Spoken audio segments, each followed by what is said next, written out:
Καλωσορίζουμε στη σημερινή εκπομπή Βιοκίνηση και Υγεία.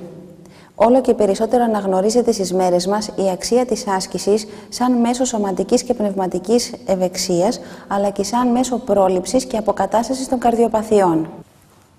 Η τακτική άσκηση αυξάνει την απόδοση της καρδιάς και την κάνει να κουράζεται λιγότερο στην έντονη προσπάθεια. Η καρδιά μαθαίνει να λειτουργεί αργά και να προσαρμόζεται στις αερόβιες συνθήκες, απαιτώντας λιγότερη ενέργεια για τη λειτουργία της. Η τακτική άσκηση δεν πρέπει να περιορίζεται μόνο σε υγιή άτομα. Σε όλα τα καρδιοχειρουργικά κέντρα ανά τον κόσμο, μετά από μια εγχείρηση bypass, συστήνουν στους ασθενείς την τακτική άσκηση υπό τη μορφή βαδίσματος.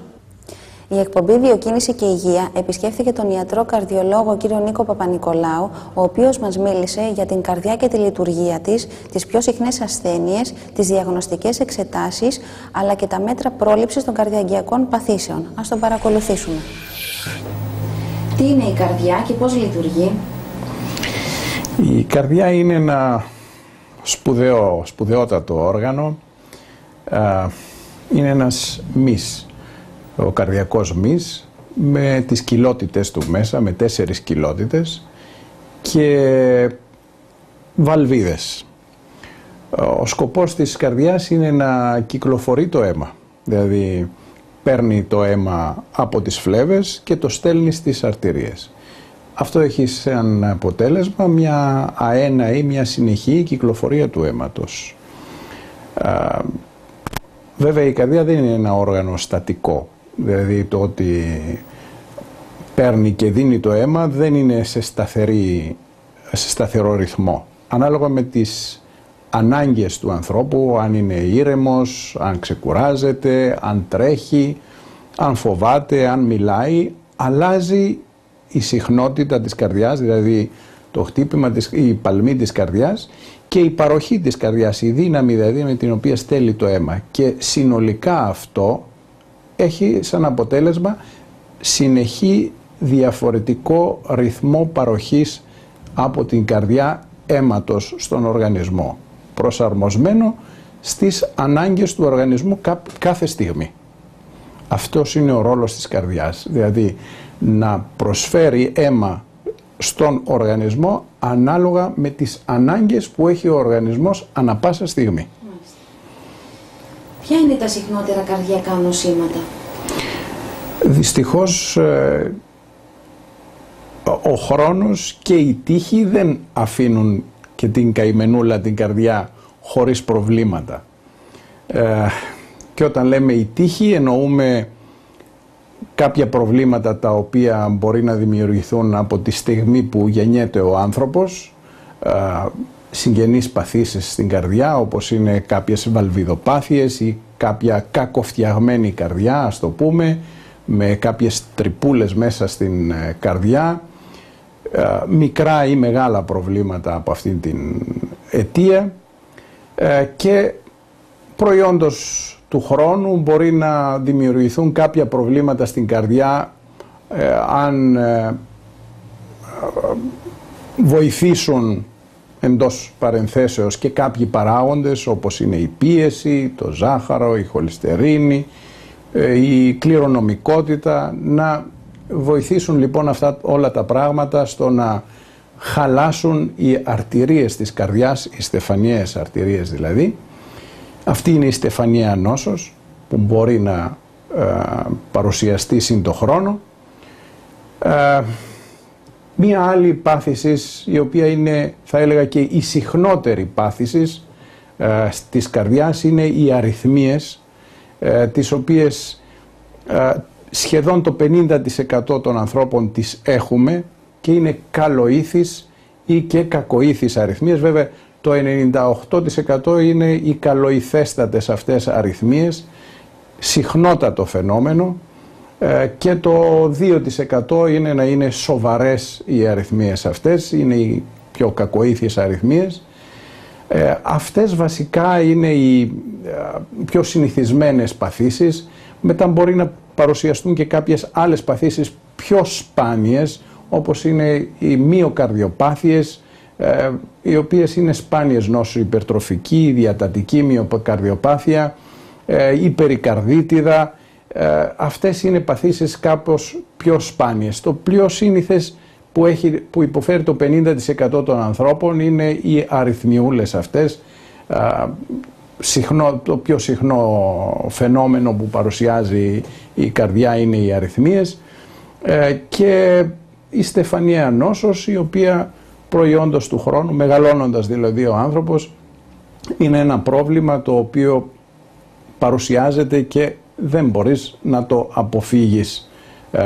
Μπορείς βέβαια να βοηθήσεις να μειωθεί το πρόβλημα, αλλά να το αποφύγεις, το γύρας των αρτηριών δεν μπορεί να το αποφύγει ο άνθρωπος.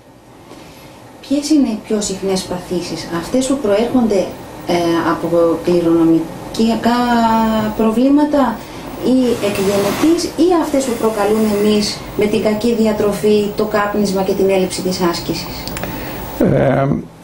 Οι συχνότερες παθήσεις είναι αυτές τις οποίες προκαλούμε εμείς και τις προκαλεί και το γύρας του ανθρώπου. Οι συγγενείς παθήσεις, δηλαδή αυτές που παρουσιάζονται εκγενετής, είναι πολύ πιο σπάνιες. Το να ταλαιπωρήσουμε το καρδιοαγγειακό μας σύστημα είναι πάρα πολύ εύκολο και επιπόλαια, ας πούμε, φερόμενοι με το τσιγάρο, με το κάπνισμα, με την κακή διατροφή, ταλαιπωρούμε πάρα πολύ τις αρτηρίες μας και την καρδιά μας, και επίσης με μια επιπολαιότητα πολλές φορές στην αντιμετώπιση παθήσεων, όπως είναι η πίεση, το να μην δίνουμε μεγάλη προσοχή στην αντιμετώπιση της πιέσεως ή να μην δίνουμε μεγάλη προσοχή στην αντιμετώπιση του σακχάρου ή της χολυστερίνης. Αυτό έχει σαν αποτέλεσμα να δημιουργούμε προβλήματα τα οποία πιθανότατα να τα είχαμε αποφύγει εάν είχαμε ρυθμίσει καλά αυτά τα πράγματα.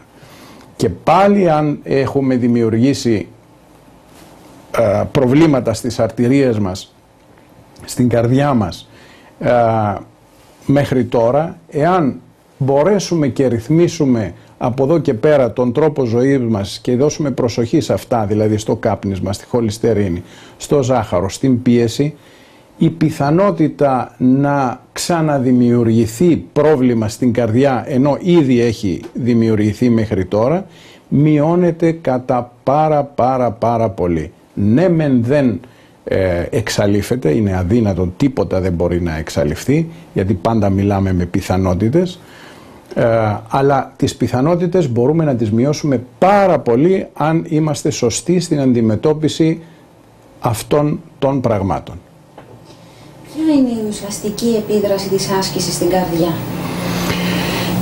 Η άσκηση είναι και αυτή ένα μέρος της πρόληψης και ένα μέρος, θα έλεγα, και θεραπείας κάποιων πραγμάτων, κάποιων προβλημάτων στο καρδιαγγειακό σύστημα.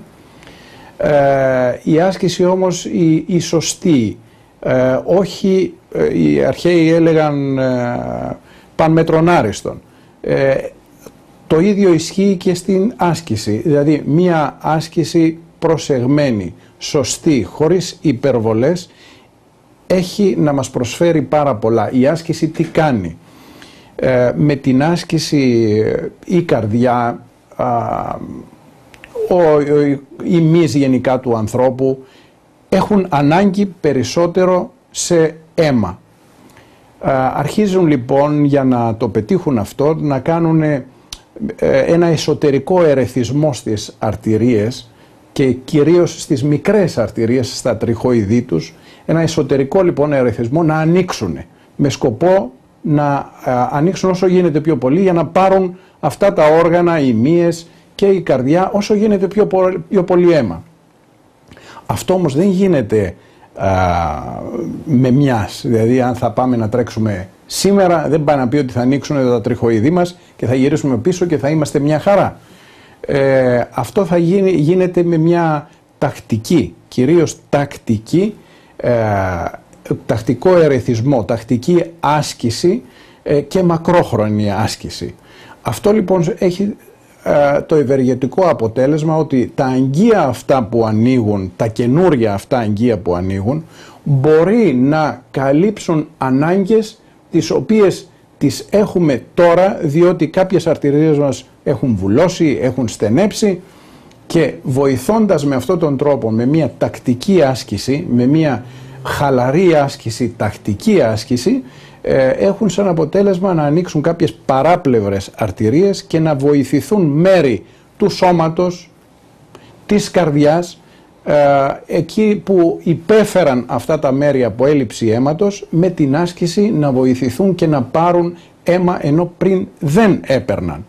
Και βλέπουμε δηλαδή την καρδιά, ενώ πριν μετά από ένα έμφραγμα δεν δούλευε καλά σε κάποια σημεία, μετά από μια τακτική άσκηση, σωστή άσκηση, όχι άσκηση με υπερβολές, μετά από κάποιο χρονικό διάστημα να συσπάται, να δουλεύει πιο καλά και να λέμε εδώ τα πράγματα έχουν θετική, έχουν καλό αποτέλεσμα. Γνωρίζουμε ότι η συστηματική σωματική άσκηση επιβάλλεται και μετεγχειρητικά. Πολλοί ασθενείς όμως φοβούνται να την εντάξουν στη ζωή τους. Είτε έκαναν γυμναστική πριν, είτε δεν έκαναν καθόλου. Τι τους προτείνετε? Η ταλαιπωρία που περνάει ένας άνθρωπος με κάποια επέμβαση, με το σοκ το ψυχολογικό που παθαίνει μετά από κάποια πάθηση αυτής της φύσεως που έχει υποστεί, δικαιολογούν την συστολή του στο να αποφύγει να ασκείται. Εγώ θα έλεγα ότι ο σκοπός, και δεν το λέω εγώ προσωπικά, το λένε όλοι, ο σκοπός του να κάνει κάποιος μια αγγιοπλαστική, δηλαδή να ανοίξει τις αρτηρίες της καρδιάς ή να κάνει μια εγχείρηση στην αορτοστεφανίας παράκαμψης, στο bypass δηλαδή που λέμε. Ο σκοπός λοιπόν των επεμβάσεων αυτών δεν είναι άλλος παρά το να ξαναγίνει ο άνθρωπος όπως ήταν πριν. Δηλαδή να έχει δραστηριότητες, να γυμνάζεται, να κινείται όπως ήταν πριν να υποστεί αυτά όλα τα πράγματα τα οποία έχει υποστεί. Βέβαια, πριν να μπει σε αυτήν την άσκηση, την οποία πρέπει να την κάνει και να συμπεριφέρεται σαν ένας φυσιολογικότατος άνθρωπος μετά από μια αγγιοπλαστική, το μπαλονάκι που λέμε, ή το bypass, πριν να μπει σε αυτήν την διαδικασία που επιβάλλεται, επαναλαμβάνω, θα πρέπει να προηγηθεί μια δοκιμασία κοπόσεως, δηλαδή ένας έλεγχος από τον γιατρό του ότι μετά από αυτά τα οποία έχει κάνει, ελέγχοντάς τον πάνω στην κόπωση, στη δοκιμασία κοπόσεως, εάν όλα πηγαίνουν καλά και η παροχή από τις αρτηρίες αυτές που έχει ανοίξει με το μπαλονάκι ή με τις αρτηρίες που του έχουν βάλει, η παροχή λοιπόν που παίρνει η καρδιά σε αίμα είναι σωστή, είναι ικανοποιητική και το ελέγχει ο γιατρός πάνω στο τεστ κοπόσεως, τότε αυτός ο άνθρωπος δεν έχει κανέναν λόγο να μην συμπεριφέρεται όπως συμπεριφορόταν, και να αθλείται δηλαδή και να γυμνάζεται και να κουράζεται και να κάνει ό,τι θέλει όπως ήταν πριν να συμβούν όλα αυτά στη ζωή του. Αυτός είναι ο σκοπός των επεμβάσεων. Κανένας άλλος εκτός από το να επανέλθει στην ενεργητική ζωή αυτός ο άνθρωπος. Αυτός είναι ο σκοπός. Να επανέλθει στην ζωή την φυσιολογική που ήταν πριν. Ποια είναι τα μέτρα πρόληψης γενικά για μια υγιή καρδιά και σε ποιο ποσοστό μπορούν να μειώσουν τον κίνδυνο καρδιαγγειακών παθήσεων? Τα μέτρα πρόληψης είναι απλά.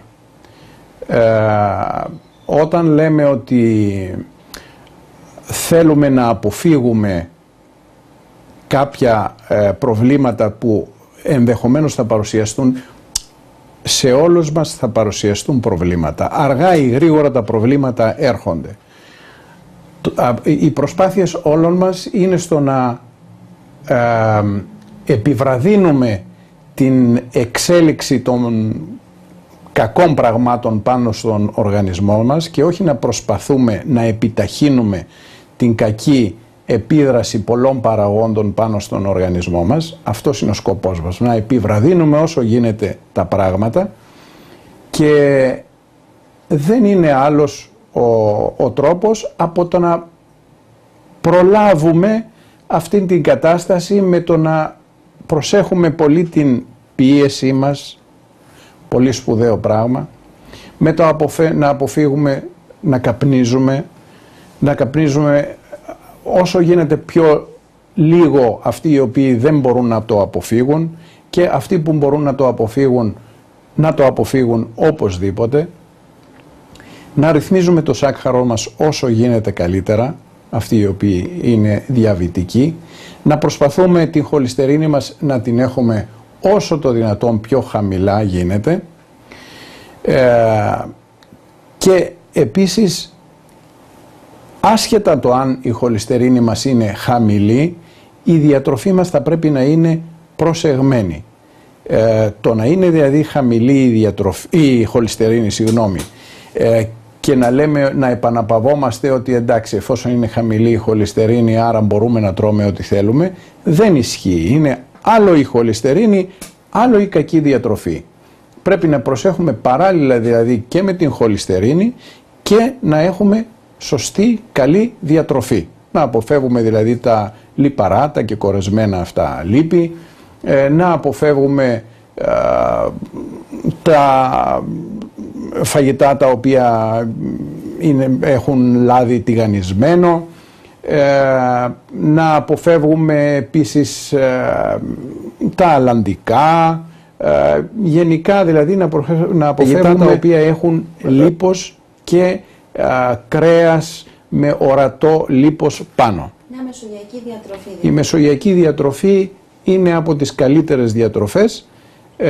Φτάνει βέβαια η μεσογειακή διατροφή να μην περιλαμβάνει και τηγανιτά φαγητά με λάδι τηγανισμένο. Κάτι που θα ήθελα να πω, ένας μύθος που υπάρχει για τις εξετάσεις. Οι εξετάσεις γενικά, όταν πηγαίνει ένας άνθρωπος να εξεταστεί σε έναν γιατρό, ο σκοπός του γιατρού είναι να του πει σε ποια ομάδα ανθρώπων είναι. Δηλαδή αν είναι στην ομάδα ανθρώπων που έχουν μεγάλο κίνδυνο, μέτριο κίνδυνο ή και μικρό κίνδυνο. Δεν θα του πει κανένας ότι εσύ δεν έχεις κανένα κίνδυνο. Δεν υπάρχει άνθρωπος που να μην έχει κανένα κίνδυνο. Κίνδυνος υπάρχει για όλους. Απλώς κατατάσσεις τους ανθρώπους σε μικρού κινδύνου, μέτριου και μεγάλου κινδύνου. Ανάλογα με αυτά που θα του βρεις στην εξέταση που θα του κάνεις, την κλινική, το καρδιογράφημα, τη δοκιμασία κοπόσεως, το υπερηχοκαρδιογράφημα, θα τον κατατάξεις, θα τον ενημερώσεις σε ποια ομάδα βρίσκεται, και από εκεί και πέρα πρέπει να το ενστερνιστεί ο άλλος αυτό το πράγμα, ότι άπαξ και θα τον κατατάξει σε μια ομάδα, πρέπει να το πάρει πάρα πολύ σοβαρά, να μην μεταπέσει στην επόμενη. Δηλαδή από απροσεξία δική του, από επιπολαιότητα δική του, εάν πάρει ελαφρά αυτό το πράγμα και δεν προσέξει να ρυθμίζει από εκεί και πέρα πάρα πολύ καλά την πίεση, πάρα πολύ καλά την χολυστερίνη του, πάρα πολύ καλά το σάκχαρο του, να κόψει το κάπνισμα, τότε θα έχει αυτός ο άνθρωπος κίνδυνο να μεταπέσει στο επόμενο στάδιο, δηλαδή από μέτριο να γίνει σοβαρού ή και πολύ σοβαρού κινδύνου. Το να εξετάζεται κάθε φορά στον γιατρό και να του λες τα ίδια πράγματα δεν σημαίνει τίποτα. Δηλαδή όταν ένας άνθρωπος πια αποκτήσει αθυρωματικές πλάκες, έχει αθυρωμάτωση στις αρτηρίες του, και δεν παίζει κανένα ρόλο να του πεις αν είναι 30 ή αν είναι 40 ή αν είναι 60%. Είτε είναι 30%, είτε είναι 50%, είτε είναι 70%, είναι ένα και το αυτό. Η προσοχή θα πρέπει να είναι η ίδια και οι πιθανότητες να συμβεί ένα επεισόδιο, που όταν λέμε ένα επεισόδιο τι εννοούμε?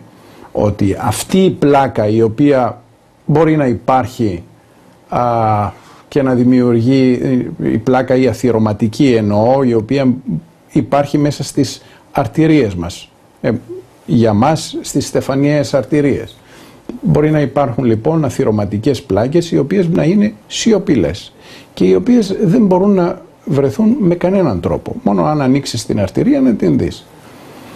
Η πιθανότητα να υπάρχουν αυτές είναι, ανεβαίνει η πιθανότητα όσο μεγαλώνουμε. Όσο μεγαλώνουμε είναι αδύνατον να αποφύγουμε την γύρανση της αρτηρίας. Και όταν λέμε γύρανση της αρτηρίας εννοούμε αυτό. Το να μαζεύει η αρτηρία από μέσα υλικό, λιπαρό υλικό, λίπος, χολυστερίνης, ασβέστιο και γίνεται μια επικάθηση ας πούμε μέσα στην αρτηρία. Αυτή η επικάθηση μέσα στην αρτηρία μπορεί να δημιουργήσει διάφορου βαθμού στένωση. Το να είναι, επαναλαμβάνω, ο βαθμός της στένωσης 30 ή 20 ή 50 δεν είναι και μεγάλη η διαφορά. Δηλαδή αυτός ο οποίος έχει 20 και αυτός που έχει 60, η πιθανότητα λόγω του 50, του 60 ή του 20 να συμβεί ένα επεισόδιο είναι η ίδια. Διότι εναπόκειται στην πιθανότητα του κατά πόσον η πλάκα αυτή θα σπάσει.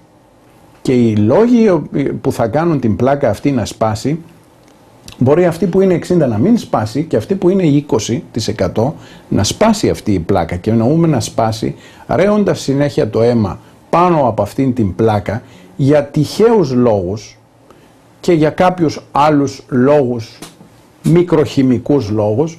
Μπορεί σε κάποια άκριά της αυτή η πλάκα, μιλάμε τώρα για μια πλάκα μεγέθους μιας σταγόνας νερού, όχι καμιά σπουδαία μεγάλη πλάκα.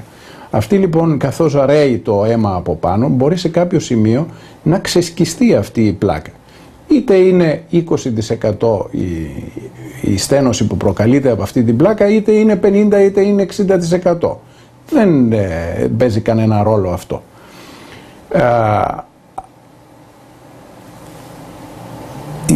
Όταν γίνει λοιπόν αυτό το φαινόμενο σε κάποιο σημείο της πλάκας, αυτή αποσπάται, ραγίζει. Στο σημείο αυτό που ραγίζει θα μαζευτεί ένας θρόμβος, ένα πήγμα αίματος και ξαφνικά από τη μία στιγμή μάλλον, το ένα δευτερόλεπτο που πριν δεν είχε κανένα πρόβλημα και το αίμα έρεε μια χαρά και η στένωση ήταν μηδαμινή, ξαφνικά από τη μία στιγμή στην άλλη βρίσκεται ο άλλος με μια στένωση από το 20% στο 90% ή στο 100%. Και αυτό έχει σαν αποτέλεσμα αμέσως να συμβεί ένας πόνος στην καρδιά και αν είναι τυχερός ο άνθρωπος, ο θρόμβος αυτός να διαλυθεί, αν είναι πολύ μαλακός, περνάει ο πόνος, μπαίνει και ο σπασμός βέβαια στη μέση, να χαλαρώσει η αρτηρία, να ανοίξει η αρτηρία εκείνη τη στιγμή και να περάσει αυτό το επεισόδιο. Αυτό αν όμως, είναι ελαφρύ περιστατικό, έτσι. Ναι, αν όμως, κοιτάξτε, μπορεί ένα περιστατικό στην καρδιά, δεν υπάρχουν ελαφριά και βαριά περιστατικά. Ναι, υπάρχουν ελαφριά και βαριά. Βέβαια, το ελαφρύ το περιστατικό μπορεί να γίνει πάρα πολύ κακό σε αποτέλεσμα και το βαρύ περιστατικό της καρδιάς να μην γίνει κακό. Να μην έχει δηλαδή κακή κατάληξη. Μπορεί λοιπόν αυτή η αθυρωματική πλάκα να βουλώσει από το 20% που είναι τη μια στιγμή να γίνει 100% ή 99% και να πιάσει πόνος και να συμβεί ένα έμφραγμα ή μια στιθάγχη, παροδική δηλαδή ισχυμία της καρδιάς, και αν είναι τυχερός ο άλλος και φύγει αυτός ο μαλακός ο θρόμβος, λιώσει, περνάει το αίμα πάλι και όλα καλά. Βέβαια παίζει μεγάλο ρόλο τα συμπτώματα. Αυτό που θα αισθανθεί ο άνθρωπος εκείνη τη στιγμή στον θώρακα, εδώ στο προκάρδιο, ένα διάχυτο ενόχλημα, είτε είναι πόνος είτε είναι κάψιμο, πρέπει να το αναφέρει αμέσως. Δεν παίζει κανέναν ρόλο αν πριν από ένα μήνα έκανε check-up όπως συνηθίζουμε να λέμε ή αν έκανε οποιαδήποτε εξέταση και απέβει τέλεια. Δεν παίζει κανένα ρόλο. Μπορεί να έκανε την εξέταση, να ήταν τέλεια η εξέταση τέλειος και εκείνος γιατί είχε στενοσούλα της τάξης του 20%, με αυτόν του βαθμό της στένωσης θα ζούσε και 150 χρόνια. Αλλά για κακή του τύχη αυτός ο άνθρωπος, αυτή η αφιερωματική πλάκα η μικρή, έσπασε και ξαφνικά του δημιούργησε πρόβλημα. Αυτό πρέπει να τρέξει αμέσως να το αναφέρει στο γιατρό του, ότι κάτι άλλαξε, κάτι καινούριο συνέβη, το οποίο δεν το είχε ξανανιώσει. Και από εκεί και πέρα θα γίνει κάποιος έλεγχος. Ο έλεγχος θα είναι είτε με ένα καρδιογράφημα, απλό, που αν το πρόβλημα είναι πολύ σοβαρό θα φανεί εκείνη τη στιγμή. Ο έλεγχος θα γίνει με τη δοκιμασία κοπόσεως, η οποία είναι πάρα πολύ σπουδαία εξέταση. Σε ένα 90% αυτών των οποίων έχουν σοβαρό πρόβλημα θα φανεί στην δοκιμασία κοπόσεως. Το υπερηχοκαρδιογράφημα, το οποίο θα δώσει μία εικόνα της καρδιάς, δεν θα δώσει εικόνα των στεφανιαίων αρτηριών όπως νομίζει ο κόσμος ότι βλέπουμε και τις στεφανιαίες αρτηρίες μέσα στο υπερηχογράφημα, στο υπερηχοκαρδιογράφημα. Και από εκεί και πέρα υπάρχουν άλλες δύο εξετάσεις πολύ σοβαρές που μπορεί να κάνει ο άνθρωπος προτού φτάσει στην πολύ σοβαρή εξέταση που λέγεται στεφανιογραφία. Είναι το σπινθυρογράφημα της καρδιάς, το οποίο είναι πολύ σοβαρή εξέταση και αυτή και δίνει πληροφορίες για την κυκλοφορία στο μυοκάρδιο, αν πηγαίνει καλά η κυκλοφορία στην καρδιά, και μία καινούρια πολύ καλή εξέταση, η οποία γίνεται και στα δύο εργαστήρια εδώ στη Ρόδο, η οποία είναι μια ανέμαχτη στεφανιογραφία, που παίρνουμε πάρα πολύ καλή εντύπωση των στεφανιαίων αρτηριών της καρδιάς με μια αξονική τομογραφία της καρδιάς πολύ γρήγορα, πιο πολύ εύκολα και ανέμακτα. Από εκεί και πέρα υπάρχει και η τελευταία από τις εξετάσεις, η οποία είναι η στεφανιογραφία, η οποία λύνει πάρα πολλά προβλήματα διαγνωστικά αλλά και θεραπευτικά, διότι την ώρα της στεφανιογραφίας γίνεται και αγγιοπλαστική, κάνουν το στεν, το μπαλονάκι δηλαδή, και βοηθάμε στο να επανέλθει η κυκλοφορία στα φυσιολογικά της. Άτομα τα οποία εξετάζονται και είναι απόλυτα υγιή, μετά από πόσο χρόνο πρέπει πάλι να κάνουν αυτό το check-up που είπαμε? Κοιτάξτε, το να πεις σε κάποιον ότι είσαι υγιής, πρώτα απ' όλα σημαίνει ότι είσαι υγιής για την ηλικία σου. Δηλαδή, όταν λες έναν άνθρωπο 70 ετών ότι είσαι υγιής για την ηλικία αυτή που είσαι. Δεν πάει να πει ότι οι αρτηρίες σου δεν είναι 70 ετών. Σε έναν άλλο άνθρωπο ο οποίος είναι 40 ετών, όταν τον δεις και του πεις ότι είσαι υγιής για την ηλικία σου, και οι αρτηρίες σου λοιπόν είναι της ηλικίας αυτής. Οι αλλαγές που γίνονται βαθμιαία, δηλαδή να υποθέσει κάποιος ότι η στένωση σε μία αρτηρία μπορεί να αυξάνεται σύν το χρόνο, είναι της τάξης του 1% το έτος. Δηλαδή καταλαβαίνετε πόσο αργή είναι η εξέλιξη σε μία στένωση της αρτηρίας. Πάρα πολύ αργή.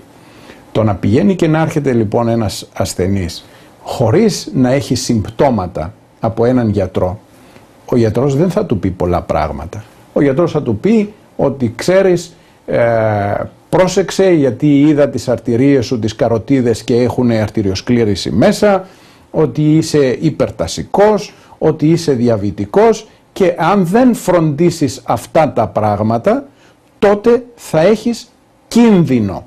Το να πηγαίνεις από εκεί και πέρα συνεχώς στο γιατρό δεν σου παρέχει τίποτε προληπτικό. Προληπτικό δίνεις εσύ στον εαυτό σου. Η πρόληψη δηλαδή είναι στα δικά σου χέρια. Αν προσέχεις αυτά τα πράγματα, να έχεις χαμηλά την πίεσή σου, χαμηλά το ζάχαρό σου, να μην καπνίζεις, να έχεις χαμηλά τη χολυστερίνη σου και να ασκείσαι. Να περπατάς, να βοηθήσεις δηλαδή τις αρτηρίες σου, να κάνεις κάποια αεροβική γυμναστική. Δόξα τω Θεώ, υπάρχουν τόσα γυμναστήρια στη Ρόδο που μπορεί ο άνθρωπος να κάνει μια καλή γυμναστική, προσεγμένη γυμναστική, όχι υπερβολική γυμναστική. Δηλαδή οι γυμναστικές αυτές που ακούμε, που σηκώνουν, συναγωνίζεται ο ένας με τον άλλον ποιος θα σηκώσει τα περισσότερα κιλά, αυτές είναι καταστροφικές για την υγεία, καταστροφικές για την καρδιά. Η γυμναστική, η χαλαρή γυμναστική έχει σαν αποτέλεσμα να ανοίγουν οι αρτηρίες μέσα στους μύες και την ώρα της γυμναστικής, αυτής της χαλαρής γυμναστικής, της ισοτονικής γυμναστικής που λέμε, να πέφτει η πίεση, οι αντιστάσεις που έχει η καρδιά στο να περάσει το αίμα μέσα από ολόκληρο το σώμα και να το ξαναφέρει πίσω, να πέφτουν αυτές οι αντιστάσεις, διότι ανοίγουν οι αρτηρίες μέσα στους μύες και το αίμα κυκλοφορεί ωραία και άνετα και εύκολα, πιο εύκολα από ότι είναι όταν είναι ο άνθρωπος σε μια κατάσταση ηρεμίας, στατικός στο γραφείο του, στατικός στο σπίτι του μέσα. Στην άσκηση λοιπόν γίνεται αυτό το πράγμα, ανοίγουν οι αρτηρίες, γίνεται περιφερική αγγειοδιαστολή, περνάει το αίμα άνετα, η καρδιά ξεκουράζεται, πέφτει η πίεση, συν του ότι λειτουργεί σαν ερεθισμός, όπως είπαμε και στην αρχή, σαν ερεθισμός στις μικρές αρτηρίες της καρδιάς και στις μικρές αρτηρίες του οργανισμού να ανοίξουν, να γίνουν πιο πολλές οι ανοιχτές αρτηρίες, οι μόνιμα ανοιχτές αρτηρίες, ούτως ώστε κάθε φορά που γυμνάζεται ο άνθρωπος αυτός να έχει και περισσότερη εφεδρεία ανοιχτών αρτηριών για να δουλεύει καλύτερα και ευκολότερα η καρδιά. Είναι σημαντικότατο πράγμα η άσκηση. Επαναλαμβάνω όμως ότι άτομα κάπως μεγάλης ηλικίας, βέβαια η λέξη μεγάλης πια στην εποχή μας δεν υπάρχει, διότι οι πιο πολλοί είμαστε μεγάλοι και οι πιο λίγοι είναι οι νέοι, είμαστε όλοι νέοι πια. Λοιπόν, αυτοί οι οποίοι έχουν κάποια περισσότερα χρόνια, σωστό είναι προτού υποβληθούν σε κάποια γυμναστική αυτής της φύσεως, να έχει προηγηθεί μία δοκιμασία κοπόσεως. Να λοιπόν μία προσφορά της προληπτικής ιατρικής της δικής μας είναι να του πούμε ότι ξέρεις είσαι σε καλή ομάδα και μπορείς να αθλείσαι άφοβα. Αν πάλι τον εντάξουμε σε μία ομάδα με μεγαλύτερου κινδύνου, θα του επιστήσουμε το ότι πρέπει να γυμνάζεσαι, αλλά όχι όμως στην ένταση που μπορεί να γυμνάζεται κάποιος άλλος ο οποίος ανήκει σε μια ομάδα μικρού κινδύνου, χαμηλού κινδύνου. Έτσι είναι τα πράγματα. Επαναλαμβάνω, δεν είναι πανάκια οι προληπτικές εξετάσεις. Δεν είναι πανάκια. Οι εξετάσεις σε εντάσσουν σε ομάδα κινδύνου. Προλαμβάνουν, δεν είναι αμέσως δηλαδή αυτός ο οποίος θα εξεταστεί δεν σημαίνει ότι αυτός δεν θα πάθει τίποτα. Πάντα λειτουργούμε με τον νόμο των πιθανοτήτων και αυτός ο οποίος έχει τον μεγάλο κίνδυνο μπορεί να πέσει στις πιθανότητες που να μην πάθει τίποτα και αυτός που έχει τον μικρό κίνδυνο μπορεί δυστυχώς να πέσει στις πιθανότητες του να πάθει κάτι. Έτσι λειτουργούν τα πράγματα στην ιατρική. Τίποτα απόλυτο δεν υπάρχει. Δεν είναι 1 και 1 κάνει 2. 1 και 1 κάνει, αλλιώς θα πει ο ένας 2, άλλος θα πει 4, άλλος θα πει 3. Έτσι είναι. Σας ευχαριστούμε πάρα πολύ. Ευχαριστώ εγώ.